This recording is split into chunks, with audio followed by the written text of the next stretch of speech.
네, 반갑습니다. DSA 김대호 원장입니다.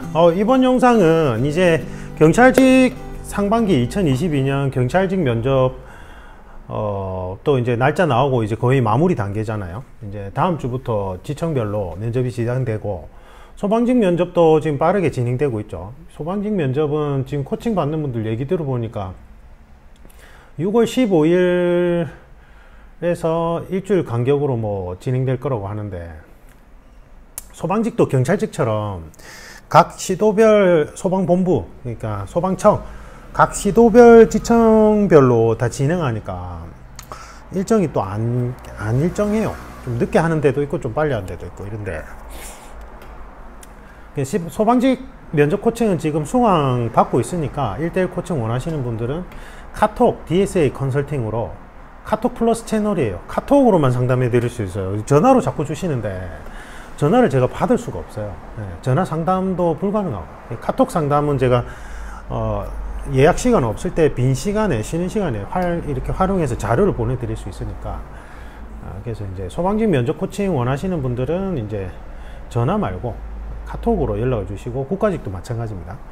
지금 이제 뭐 경찰직 면접, 그 다음에 소방직 면접, 국가직 면접 준비생 분들은 제가 이제 제일 최근에 6개월 안에 있었던 그 중요 시사를 제일 최근 거부터 역순으로 한번 가볍게 짚어드릴게요. 짚어드리는데, 요 영상들은 저희 유튜브 유료 멤버십 채널에 다 있습니다. 다. 그래서 멤버십이 두 종류가 있는데, 형통할 멤버십은 매월 3만원인 거고, 그거는 이제 보통 필기 준비생 분들이 면접을 미리 준비하라는 의미에서 제가 이제 시사 분석, 면접을 위한 시사 분석을 매주 하나 또는 두 개씩 올려드렸던 거고, 그 다음에 이제 현직자분들 슬기로운 직장생활 가능한 콘텐츠로 올려드렸던 거고, 그 다음에 만사형통 멤버십은 이 형통할 멤버십 영상 시사 분석한 거 전부 다 볼 수 있고, 추가로 제가 이제 그 면접 이론 강의에서는 깊이 있게 못 다뤄드린 내용들, 조금 더 깊이 있게 면접 구성 원리에 따라서 이제 예상 질문별로 어떠한 점들이 중요한 건지, 출제 구성 원리에 따라서 이제 면접 준비생들을 위한 거거든요. 그래서 보통 그거는 이제 금액이 좀 높아요. 12만원대고, 보통 저한테 이제 배우러 오시거나 이제 영상 멤버십 보는 분들이 그 면접 준비생 분들만 있는 게 아니고, 이제 면접 강사분들도 꽤 많아요.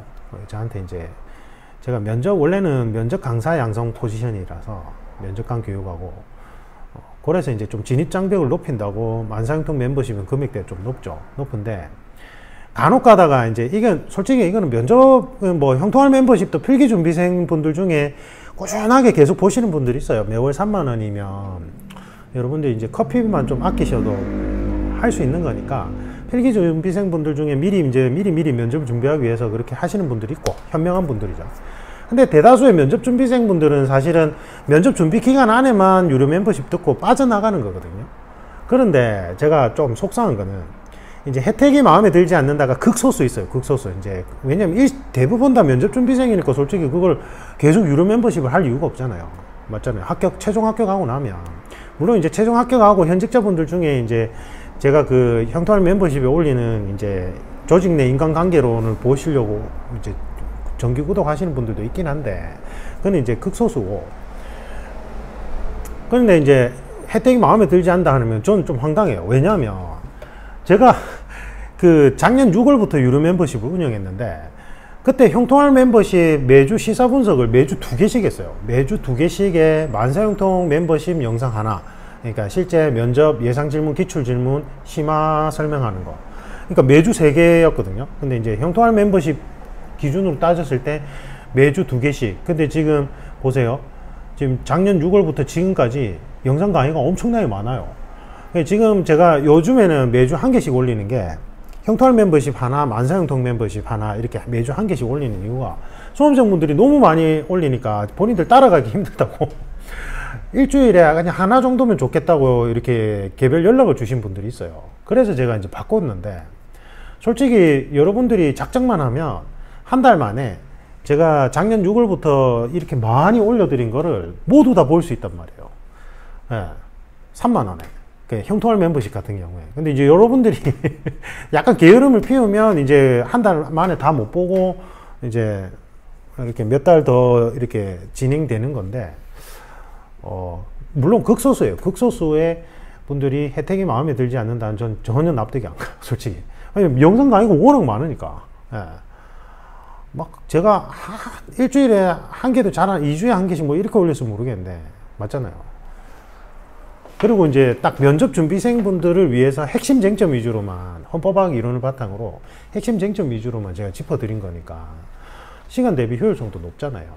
극소수예요, 극소수인데 뭐 사람들 마음에 완벽하게 들 수는 없겠죠. 근데 제가 이제 혜택 부분은 좀 공감이 안 돼요. 그리고 제가 분명히 유료 멤버십 분들은 궁금한 사항이 있으면 댓글을 남겨달라고 했거든요. 댓글 남겨주시면 거기서 원하는 부분들 영상 강의로 만들어서 바로바로 올려드리겠다고 했는데, 어쨌든 변론으로 하고, 자, 제가 이제 면접 이제 마무리 하시는 분들은 이제 어떤 시사 위주로 정리를 하시면 좋은지 제가 이제 짚어드릴 거예요. 근데 아까 얘기했듯이 지금 이 주제별 그 분석한 영상은 그 유료 멤버십에 다 있으니까 좀 꼼꼼히 찾아서 다 보세요. 근데 이제 제가 유튜브 측에 좀 아쉬운 점은, 유튜브에서 이게 지금 제가 올린 유료 영상은 유료 영상만 따로 볼 수 있게 좀 재생 목록을 따로 만들어줘야 되는데, 그게 기능이 없어서 너무 아쉽긴 해요. 여러분들이 조금 불편하시더라도 동영상 전체 보기에서, 저 예전에 저번 하반기 해양경찰 특공대 뒤집고 합격하신 분은 제주도에서 부산으로 계속 코칭 받으러 오셨거든요. 비행기 타고. 이제 이분은 이제 체력 점수가 좀 본의 아니게 낮아가지고 면접에서 뒤집어야 되는 상황이었어요. 근데 진짜 거짓말 안 하고 코칭 횟수를 어마어마하게 받았어요. 그 비행기 타고 와서. 그래서 이제 자기가 그전 체불 했을 때는 이제 예상치 못한 질문 받았을 때 오버버 해가지고 고득점이었는데 오히려 떨어졌던 거예요. 열받았어. 이 특수부대 출신의 그 특유의 깡다구 있죠. 엘리트 체육 선수 출신인데, 와, 독하더라고요. 그래서 코칭을 보통 이제 5단계 프로그램이니까 면접 코칭을 보통 한 5회에서 7회, 뭐 많으면 9회 요 정도가 제일 많이 받는데, 이분은 거의 10몇 회를 받았어요. 모든 과제 다 해오고 거기에 따른 코칭 다 받고, 제주도에서 비행기 타고 왔다 갔다 하시고 온라인으로도 코칭 받고. 그리고 제가 깜짝 놀랐던 게, 이제 본인이 시사가 좀 약하니까 제 유튜브 채널에 와서 유료 멤버십 딱 만사형통 멤버십 하나 결제하고는 거기 유료 멤버십 영상 수십 개 전부 다 보고, 그 다음에 제가 무료 영상도 아주 많이 올려놨잖아요. 그것도 그냥 전부 다 몰아서 보고 면접장 들어간 거예요. 독하죠. 그리고는 뒤집고 합격했어요. 당당하게 면접에서 뒤집고. 그러니까 면접에서 고득점을 원하거나 뒤집고 합격하시길 원하는 분들은 그만큼 노력을 해야 돼요. 필기 공부하듯이 노력은 안 하고 대충 하고는 뭐 잘 되겠지, 이거는 뭐 말하기 시험이겠지, 이렇게 이상한 생각 하시면 안 된다는 거예요. 이거는 기본적으로 구술로 하는 논술 시험인데다가 넌 어떻게 살았고 어떻게 살아갈 건지에 대한 인생의 가치관에 관한 문제들이에요. 알겠죠? 그러니까 좀 독하게 준비를 하셔야 돼요. 자, 처음에 이제 작년하고 재작년, 작년, 올해까지 계속 나왔던 주제는 아동학대예요. 그래서 뭐 어린아이가 학대당했는데 이웃 주민들이 전혀 모르고 있다가 해서 막 이 쇠고랑 찬 그 흔적도 있고 해서 뭐 슈퍼에 갔다가 이제 신고로 안개된 거.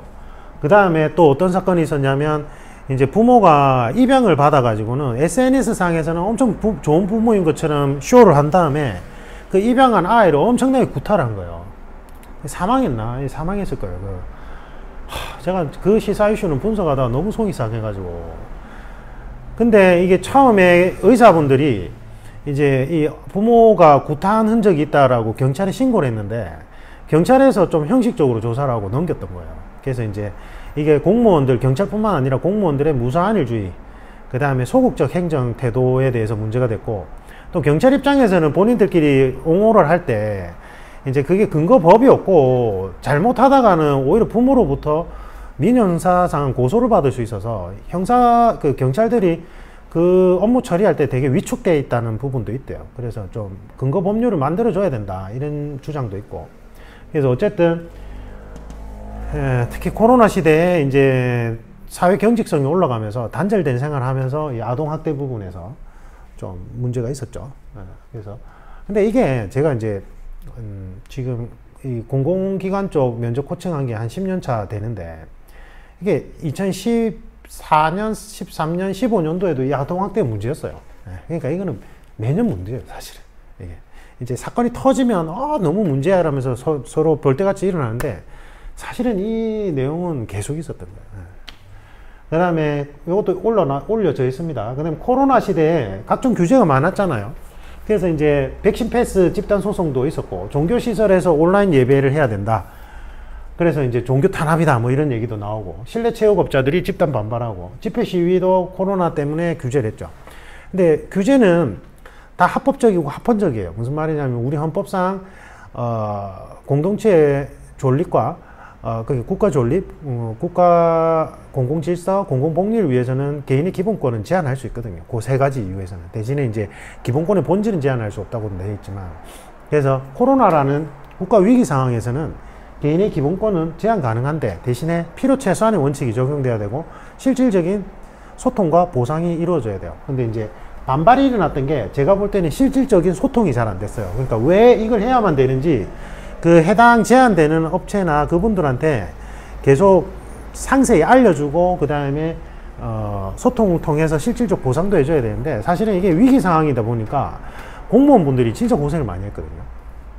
저희 집사람도 사실은 지방직 공무원인데 코로나 시대 때 한번 몇 번이나 응급실에 실려갔어요. 업무가 너무 많아가지고 뭐 자가격리자들 관리도 해야 되죠. 그 다음에 업무는 업무대로 원래 또 따로 있죠. 그러니까 막 토일요일 이 집에서도 계속 일을 하고 비상근무하고 그러니까 이제 또 저희 가족들도 뭐 엄마로서 챙겨야 되니까 집사람이 그러니까 이제 막 업무가 너무 많아가지고 응급실에 몇 번 실려갔어요. 그래서 사실은 공무원들 욕할 건 안 돼요. 너무 힘들었거든요. 코로나 시대 때는. 그 다음에 이제 뭐 대장동 게이트는 뭐 여야가 서로 늦치기입니다 했죠. 그 다음에 주가 조작 도이치모터스, 그 다음에 이제 지금 영부인 되신 분 학력 위조 뭐 논란들은 사실은 이게 하나하나만 놓고 보면 중요하게 다뤄야 되는 시사 이슈가 맞는데 이게 대선 정국과 맞물리면서 정치적 색채가 너무 많이 들어가서 막 진흙탕처럼 돼버린 거예요. 그래서 여러분들이 이거를 객관적인 입장에서 설명하기 매우 힘드실 건데 제가 어쨌든 헌법학 이론을 바탕으로 이제 분석을 해놨어요. 그래서 그냥 참고하시고 여기서 그냥 핵심은 여러분들이 말할 수 있는 건 디테일한 사실관계는 아직 법으로 재판에서 나온 것도 아니기 때문에 그냥 성역 없는 수사가 이루어져야 된다. 뭐 이 정도만 하셔도 돼요. 사실은 제가 볼 때는 요런 주제들은. 그 다음에 이제 촉법소년이 논란이 된 게 이게 예전에 논란된 것과 지금의 논란이 된 게 조금 달라요. 이게 무슨 말이냐면 어린아이들이 어른들이 할 만한 거, 그러니까 어린아이가 어린아이를 성폭행한다. 이 뭐 말도 안 되는 거잖아요. 어린아이가 어린아이를 집단 성폭행하고 그 아이에게 이제 성매매를 시켰다. 어린아이들끼리. 이게 어린아이들이 할 만한 범죄야. 이런 것 때문에 예전에는 충격을 받아서 촉법소년 이제 뭐 연령 부분에 있어서 할인해야 된다 뭐 이런 논란이 있었는데 요즘에는 이게 문제가 된 게 자기들이 처벌을 받지 않는다라는 걸 악용해서 고의적인 범죄를 저지르는 아이들이 늘어나더라 이거예요. 그래서 이게 또 이슈화가 된 거예요. 그래서 이 부분은 제가 영상을 몇 가지나 나눠서 올려놨어요. 올려놨으니까 꼭 참고해 보시고 그래서 예전 주제에서는 촉법소년이라는 정책이 만들어진 배경은 뭐냐 그리고 성인과 미성년자를 나눌 때 성인의 기준점을 어떻게 시대상과 환경적인 요소를 고려해서 기준점이 정해지느냐 지금 현재 상황에서는 성인의 기준점을 몇 살로 잡아야 되냐 그리고 법으로 보호해야 되는 미성년자의 개념을 어떻게 다시 재정립할 것인가 이런 문제였다면 이제는 아이들이 자기들이 처벌을 받지 않은 걸 알면서 저지르는 고의적인 범죄 행위까지 과연 보호 대상이 돼야 되느냐 이런 게 이제 새로운 시사 이슈가 되는 거죠. 그 다음에 검수완박이라는 표현은 사실은 정치적 표현입니다. 그래서 검사에게 원래 수사권이 고유공헌은 아니에요.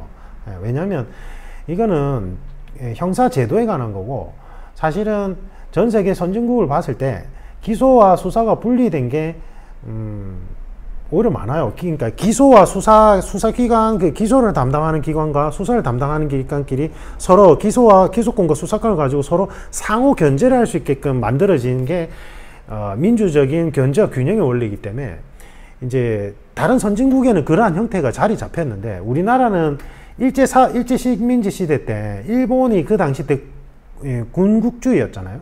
그래서 일본에 그때 식민지를 받을 때 형사소송법을 그대로 따왔어요. 그래서 그 검사가 기소 독점권에다가 수사권까지 다 독점하고 있었던 거예요. 그게 이제 일본의 그때 우리 일제 식민지 시대 때 이제 군사가 검찰, 뭐 군사 경찰 해가 뭐 군국주의 시대의 산물이에요, 그게. 근데 사실은 정작 일본도 이제 2차 대전 자기들이 이제 패전하고 그 다음에 이제 민주국가로 변신해 가는 과정에서 1차 수사권은 경찰한테 줘버렸거든요. 그래서 이제 2차는 보안 수사만 할 수 있게끔. 그래서 이제 이렇게 견제와 균형의 원리로 가는 형태로 갔는데 우리나라만 이제 그 검사라는 단독 관청이 기소 독점권이라는 막강한 권한에 수사권이라는 막강한 권한까지 다 같이 갖고 있었던 거예요. 죄송합니다. 갑자기 목이 메네. 그래서 우리나라가 이상하게 특이한 경우였어요. 특이한 경우.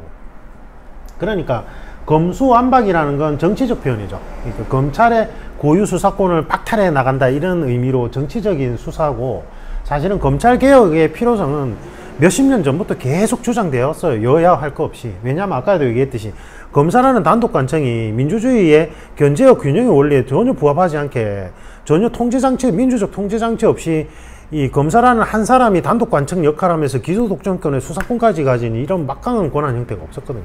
그리고 자체 수사권까지 보유하고. 그래서 검찰개혁은 계속 줄기차게 요구되어 왔던 거고, 이 검찰개혁의 핵심은 민주적 통제장치를 만드는 건데, 저는 뭐 계속 주장하는 게 검사장급 이상을 교육감처럼 선거로 뽑으면 돼요. 그러니까 이 주권자들이 직접 선거를 통해서 이 사람들을 검사장급을 뽑게 하면, 그러한 선거로 뽑은 교육감처럼 선거로 뽑은 검사장들이 이제 주권자의 눈치를 보면서 일을 할 수밖에 없거든요. 근데 이게 문제는 뭐냐면, 그러한 민주적 통제장치를 만드는 게 우선돼야 되는데 자꾸 견제와 균형을 먼저 찾으려고 하다 보니까, 이제 그럼 수사를 전담하고 있던 경찰한테 수사권을 부여하고 경찰은 기소만 담당하는 형태로 가자, 이제 이렇게 가는 건데, 요거는 아무래도 이제 기존에 그러한 권력을 가지고 있던 검찰 입장에서는 받아들이기 힘든 게 있겠죠. 맞죠? 그래서 이 검찰 개혁의 여러 가지 테마 중에 일부분에 불과해요, 이거는. 검경 수사권 조정 이미 이루어졌죠. 그 다음에 기소 독점권에 있어서 그 검사의 무분별한 기소권 오남용을 방지하기 위해서 어떤 제도적 장치를 만들 것이냐, 이것도 사실은 논의가 됐어야 되고, 그거의 일환으로 들어간 거예요. 그렇죠? 그 다음에 미사일 사거리 제한이 이제 풀렸죠. 저는 이전 정권이 막 부동산이며 경제가 너무, 그나마 코로나 시대에 그나마 뭐 그렇다고는 하지만 어쨌든 뭐 서민들 입장에서는 집값이 너무 폭등한 건 맞거든요. 그럼에도 불구하고 이전 정권에서 정말 잘한 것 중에 하나는, 저는 이 미사일 사거리 제한을 이제 풀어버린 거예요. 정말 자주국방 측면에서는 정말 잘한 거라고 생각하거든요. 그래서 그런 의미에서, 그 다음에 이제 이것과 연결될 수 있는 거는 이제 전시작전권 회수, 환수 문제 있죠. 그러니까 지금은 미군의 통제를 받아야 돼요. 전쟁이 일어나게 되면 미군이 우리나라에 주둔해 있으니까, 이제 미군이 자동 개입할 명분을 얻기 위해서 미군이 이제 우리나라에 전쟁이 발생했을 때 이제 지휘를 받게끔 돼 있는데, 이게 이제 요번에 우크라이나 사태를 안 했구나. 우크라이나 사태를 보면서 우리가 알 수 있는 게, 제가 이것도 멤버십 영상에 올려드렸지만, 우크라이나가 원래 비핵화가 진행된 게, 원래 우크라이나가 소련에서 떨어져 나와서 독립국가가 될 때 그때 핵보유국 3위였어요. 전 세계 3위였다고요. 예, 우크라이나가 결코 약한 나라가 아니에요. 근데 그때 이제 미국하고 러시아가 서로 이제 짬짬이를 먹고는 우크라이나를 압박한 거예요. 너희들 핵무기 보유국 3인데 그냥 그거 다 없애버려라. 대신에 이제 미국이 핵우산 보호 프로그램으로 우리가 지켜줄게. 그러니까 이제 우크라이나가 생각했던 건 핵무기를 포기하고 이제 스위스 같은 영세 중립국 개념으로 가려고 한 거예요. 그래서 러시아하고 미국이 그 당시 때 그걸 보장해 줬어요. 근데 이제 문서로 안 남기고 구두로 하기를 했는 게 그게 좀 그렇긴 한데, 그래서 어쨌든 영세 중립국 보장해 준다고 했거든. 근데 지금 러시아가 푸틴이 미쳐가지고는 침범해 버렸잖아요. 근데 미국이 마치 지켜줄 것처럼 했지만 실질적으로는 지켜주지도 않고, 대신에 이제 군사 물품은 많이 지원해주고 있지만 사실은 미군이 개입해서 지켜주느냐 이거예요. 미군이 안 들어간단 말이에요. 왜냐면 이거는 3차 대전까지 갈 수도 있는 문제니까. 그러니까 우리나라가 이 미사일 사거리 제한 전시작전권 회수 이 부분에 있어서도 한번 생각을 해봐야 되는 게, 미국이 이제 우리 전쟁이 일어났을 때 우리나라 군까지 다 지휘 감독을 할 수 있어야지 미국이 우리나라 전쟁에 적극적으로 개입해서 북한에 맞서 싸워줄 거야 라고 생각한단 말이에요, 보통. 실제 군인들도 그렇고, 이제 뭐 보수 쪽이 좀 그런 생각이 강하겠죠. 근데 사실은 우크라이나 사태를 보면서 이제는 이제 아까 영세 중립국을 지향했던 스위스나 이런 나라들도 자체적인 무장을 갖추려고 노력을 많이 하고, 결국은 그거예요. 국제 외교 관계에서는 냉엄하거든요. 그러니까 우리나라가 미국한테 의존하면 안 돼요. 큰일 나요, 그러면. 그래서 전시작전권을 회수해서 설사 미국이 우리나라 전쟁에 개입하지 않더라도 우리나라 스스로가 그 어떤 나라도 함부로 볼 수 없게끔 그런 군사적인 준비 태세가 돼 있어야 돼요. 전쟁을 막고 평화를 위해서라도. 그러니까 우크라이나가 그때 만약에 핵무기 포기 안 하고 우크라이나가 그때 자주 국방을 딱 내세우면서 당신들한테 기대지 않겠다 하면서 그렇게 했으면 러시아가 지금 절대 못 들어갔죠. 우크라이나가 강대국이 될 수 있는 그런 여건은 많이 갖춰져 있단 말이에요. 그게 함축하는 바가 크다. 그 다음에 이제 인천 여경 사건은 여경 무용론하고도 연결이 돼 버렸죠. 근데 사실은 이게 여경만 그 문제였던 게 아니죠. 왜냐면 그때 남자 베테랑 경찰도 그 사건에서 이제 회피해 버렸잖아요. 그래서 이제 두 분 다 중징계를 받았는데, 이게 이제 문제가 됐던 게 여러 가지 문제가 많이 내포하고 있었어요. 그러니까 경찰관들 입장에서는 지금 경찰관이 까딱 잘못하다가는 비례 원칙을 어긋나서 과잉진압 논란이 있고 막 독직 폭행도 돼버리고 경찰에서 운신의 폭이 너무 좁다 이렇게 얘기하고, 그리고 이제 전문가들이 볼 때는 뭐 여경이든 남경이든지 간에 실질적인 훈련이 전혀 안 돼 있어 가지고 뭐 칼든 범죄자를 직계 제압도 못한다, 3단봉 교육도 제대로 안 돼 있다. 그러니까 이것과 관련해서 또 그런 것도 있었잖아요. 그 쌍칼을 들고 중국인 그 조선족인가 누가 쌍칼을 들고 난동을 부렸어요, 어린이 하굣길에. 경찰관 8명이 3단봉 들고 출동을 했는데 그 한 명을 제압을 못 해가지고 어린이 하굣길에 총을 쏴버렸어요, 다리에. 근데 총알이라는 게 사실은 이게 튕겨나가잖아요. 그 잘못했으면 어린이들 그 튕겨나간 총알에 어린아이들 크게 다치거나 죽을 수도 있는 상황이었어요. 다행히 사고는 없어서 그렇게 이제 총을 쏴서 제압을 했는데, 총을 쏴서 잘 제압했다 이렇게 말하는 시민들도 있었지만, 전문가들은 아니 어떻게 8명이서 에워싸가지고, 그것도 뭐 맨손도 아니고 3단봉을 들고 있음에도 불구하고 8명이서 칼든 범죄자 1명 제압 못하는 게 이게 정상이냐, 그래서 총을 꺼내든 게 과연 이게 정상적인 이 경찰권 행사냐. 그래서 그 사람들 경찰분도 오히려 표창장 받았거든요. 근데 솔직히 말하면 저 포함해서 전문가들은 말도 안 된다 이거는. 그러니까 이제 3단봉 실질적인 체포 교육이 제대로 이루어지지 않고 위험한 현장에 경찰관들은 계속 내몰리다 보니까, 경찰관들은 보세요, 총도 제대로 한 번 안 쏴보고 중경 있을 때 한 번 몇 번 쏴본 게 끝이잖아요. 3단봉도 뭐 그냥 차고는 있는데 훈련이라고는 전혀 제대로 제공을 못 받은 상태에서 이게 이제 벌어졌던 거죠. 그러니까 그리고 이제 이 여경은 이제 배치받은 지도 얼마 안 되고 사실은 이런 상황에 대한 시뮬레이션 훈련도 전혀 안 돼 있었고, 그 15년 차인가 20년 차 남자 경찰도 마찬가지였고. 그러니까 본질은 사실은 그거예요. 이게 경찰에서 제대로 된 실질적인 교육을 제대로 제공해 주지도 않고 경찰관들은 계속 위험한 현장에 내몰리고 있는 거예요, 이게. 어쨌든 요 관련된 사건들 많습니다. 그러면서 같이 격가지로 나온 게 경찰관에게 명찰 특권을 주는 게 좋지 않겠냐. 이거는 근본적인 해결책이 안 되죠. 맞죠? 아까 얘기했듯이 경찰들이 체포 능력이 어느 정도 최소한은 갖춰줘야 되는데 8명이서 칼든 범죄자 1명을 제압을 못 한다는 거, 3단봉 들고, 그럼 말이 안 돼요, 제가 볼 때는. 그러니까 막 댓글에 그런 얘기도 많았어요. 야, 일반인도 한 2~3명만 있어도 제압 가능하다고. 왜냐면 그 인천여경 사건에서도 그 층간소음 유발한 사람이 식칼 들고 신고자의 아내분을 목을 찌를 때 결국은 그걸 제압한 건 배 나오고 나이 많은 그 신고자 남편분이에요. 50대. 그분이 막 사투를 벌여가 칼날 잡고 사투를 벌여서 그 칼로 찌른 범죄자를 제압했거든요. 근데 경찰관이 그걸 제압을 못 한다는 게, 경찰 장구류도 있고 3단봉도 있고 권총도 있고 장구류도 있는 사람이 그 현장에서 제압을 못 하고는 오히려 현장을 그래서 이탈해서 막 호동대동 하는 게 말이 되냐 이거예요. 예. 이거는 그 사람들이 면책 특권이 있냐 없냐가 중요한 게 아니라 경찰권의 실질적인 경찰 업무를 볼 수 있는 그런 능력이 안 돼 있다는 거예요. 이게 결국은 시스템상. 자, 그 다음에 의료사고가 벌어지고 의사 면허가 불사조 면허더라. 의사 면허는 불사조예요. 그 전에 이제 대장 내시경 하는 의사가 그 수면 상태에서 마취 상태에서 전신 마취 상태에서 여자들을 성폭행을 계속한 거예요. 간호사들이 이상해가지고 신고해서 잡혔는데 그 사람 지금 버젓이 의사 활동해요. 교도소 몇 년 살다 나와서는 의사 면허가 또 부활해서 의사 활동하고 있단 말이에요. 이게 말이 되냐 이거예요. 그런 범죄자들이 의사 활동을 한다는 것 자체가 섬찟한 건데, 그래서 이제 의사 면허를 그런 사람들은 의사 면허 박탈하는 법안을 바꾸려고 하니까 의사협회나 유튜버의 유명 의사 유튜버들 날 들고 일어났죠. 논리가 뭐였어요?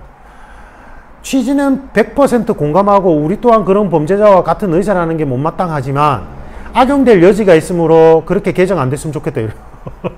아니, 그렇게 의사란 지위를 이용해서 성폭행을 한 의사들을 의료면허 박탈하는 게 어떻게 악용된다는 말이에요. 난 그 얘기를 들으면서도 무슨 말인지 이해를 못하겠어. 그래서 제가 주변에 아는 의사한테 물어봤거든요. 이게 무슨 말이에요? 그러니까 자기들도 모르겠대. 근데 어쨌든 의사 면허가 뭔가 제한된다는 게 뭔가 싫다는 그거예요. 이게 뭐예요? 이익 집단의 이기심이죠. 맞죠? 뭐 말도 안 돼. 그 의료개혁이 나는 자초됐잖아요. 이건 제 개인적인 얘기인데, 민주당이 압도적인 의석수를 가져갔을 때는, 그렇게 국민들이 그렇게 몰아줬을 때는 이런 거 개혁하라고 한 거잖아요. 근데 결국은 못했어요. 그만큼 의사협회가 얼마나 막강한 로비스트 집단인지 알 수 있는 거예요. 이익 집단인지. 예. 결국은 못했어요. 막 들고 일어났죠. 그래서 공공의료부문의 의사들을 많이 배출해서 그런 교육기관을 만들겠다 이러니까 막 의사협회에서도 막 그 의사들 동원해가지고 어떻게 했습니까? 지금 코로나 때문에 위급한 상황에서 집단 파업해버렸죠. 의사들이. 결국 간호사들만 죽어나갔잖아요. 근데 지금 또 간호사들 이익 보장을 위해서 뭔가 의료법 개정하려고 하니까 의사들이 또 집단적으로 들고 일어났죠. 예. 병원 내에서 간호사는 어릴 수밖에 없거든요. 그게. 요 관련된 파생된 거 많습니다. 그 다음에 메타버스. 그래서 가상현실 세계가 심화되는데 메타버스라는 공간 내에서 어린아이들의 활동이 엄청나게 많이 늘어나더라. 그 관련된 영상. 그리고 뭐 가상현실 세계에서 범죄 유형과 대응 방식 이런 것들은 이제 많이 보는 질문이에요. 이 영상 한번 체크해 보시고. 그 다음에 요소수 대란이 일어났죠. 우리나라가 중국에서만 의존했더니 이제 중국에서 요소수를 딱 끊어버리니까 우리나라가 막 대란이 일어난 거예요. 그래서 특정 국가에만 의존하는 형태는 절대 해서는 안 된다. 그게 안보든 아니면 경제 분야든. 예, 알 수 있죠. 요거 안보, 이거는 경제 분야. 맞죠? 그 다음에 화성인 인권보호소 인권 논란이 있었어요. 그래서 이제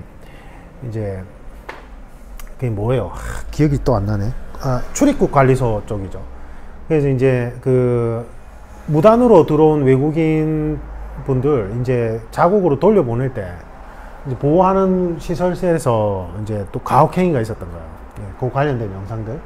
그 다음에 스토킹 범죄 처벌법은 제가 이제 이건 상세히 설명했는데 이게 되게 조심해야 되는 게, 이 범죄 심리학자분들은 법을 잘 모르니까 본인들이 예전에 계속 연구 데이터를 통해서 스토킹이 단순한 범죄 유형이 아니라 스토킹을 통해서 강력범죄, 뭐 강간이나 살인으로 이어지는 경우가 많아서 스토킹을 범죄로 규정하고 처벌법을 만들어야 된다고 범죄 심리학자분들이 줄기차게 주장해서 이제 그 주장이 먹혀서 이게 됐다라고 TV에 나와서 얘기하는 거예요. 그래서 제가 깜짝 놀랐어요. 아닙니다.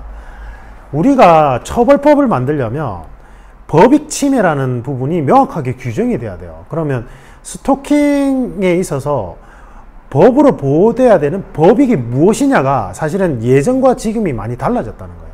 그러니까 우리가 주거 침입죄가 성립하려면 주거 환경에 대한 평온이잖아요. 그래서 타인의 주거 평온을 내가 해치는 목적으로 들어갔다면 그건 주거 침입죄가 되잖아요. 스토킹도 마찬가지예요. 스토킹 범죄가 예전에는 성립이 안 됐던 게 개인의 평온이라는 부분이 보호돼야 될 법익이냐에 대해서 사회적 공감대가 형성이 안 됐던 거예요. 그러니까 예를 들면 우리 젊었을 때는 마음에 드는 여성분이 있으면 막 10번 찍어 안 넘어간 나무 없다 이래가지고 너의 정성을 비춰라 해서 막 수시로 가서 선물 공세하고 따라다니고 저래서 당신을 사랑합니다 뭐 지까지 따라가서 당신을 사랑합니다 이라는 게 사회적인 그때는 괜찮아 라는 합의가 있었고, 그거는 개인의 평온이고 개인의 평온으로 법으로 보여야 된다는 그런 개념이 없었어요. 아이고 좋아하면 그럴 수도 있지 뭐 이랬단 말이에요. 근데 지금 현재 막 서로 간에 이웃이 누군지도 모르는 사회로 이제 바뀌었는데, 좋다고 일방적으로 따라오고 선물을 막 아침마다 선물이 있고 막 어떤 남자가 초인종 눌리고 막 한 번만 만나주세요 이러는 게 무섭더라 이거예요. 그러니까 이제는 사회 환경 구조 자체가 개인의 평온이 매우 중요하고, 개인에게 허락받지 않고 그 개인의 평온을 해칠 만한 행위를 한 게 뭔가 위험하다는 인식이 깔린 거예요. 그래서 법익 보호 측면에서 개인의 평온이 법익 보호돼야 될 법익으로 규정이 된 거예요. 그러니까 그 범죄 심리학자분들 주장하고는 아무 관계 없어요. 오히려 그 주장이 위험한 거예요. A라는 행위가 B라는 범죄와 연결될 확률이 높으니까 A를 처벌하자. 이거는 논리상, 법리상 절대 가능한 게 아니에요. 알겠죠? 그래서 그것도 상세히 설명했으니까 이것도 꼭 보세요. 꼭. 특히나 이제 공무원이나 그 검찰이나 경찰 준비생 분들은 이거 꼭 봐야 됩니다. 안 그러면 여러분들 만판이 다 깨져요. 그 교수님들 혹시나 면접관에 들어오면. 그 다음에 MZ세대와 관련된 건 올림픽 때 MZ세대 특유의 막 재기발랄한 부분이 있고 뭔가 쿨함이 있더라. 그 다음에 MZ세대 내에서도 뭔가 빈부격차가 일어나고, 그 다음에 청년 고독사가 늘어나고, 그리고 MZ세대 내에서의 어떤 특이한 문제들이 있더라. 그래서 MZ세대에 대한 이해가 필요하다. 관련된 영상들 다 올라와 있습니다. 보십시오. 그 다음에 빅테크 규제는 있죠. 빅테크 관련된 것도 영상 꼭 보십시오. 중요한 주제입니다. 그래서 뭐 페이스북 이런 거 있죠. 그 다음에 이제 카카오 독점적 지위를 노리면서 규제는 규제 대상에서는 제외되어 있었거든요. 그래서 막 카카오 택시도 등장하고 막 난리도 아니었죠. 근데 규제 필요성이 논의가 있었고, 여성가족부 해체 논의도 있었고, 지금 이제 해체됐죠. 이번 정권에 맞죠. 이 배경에 대해서도 서로 논의가 있어야 되는 거죠.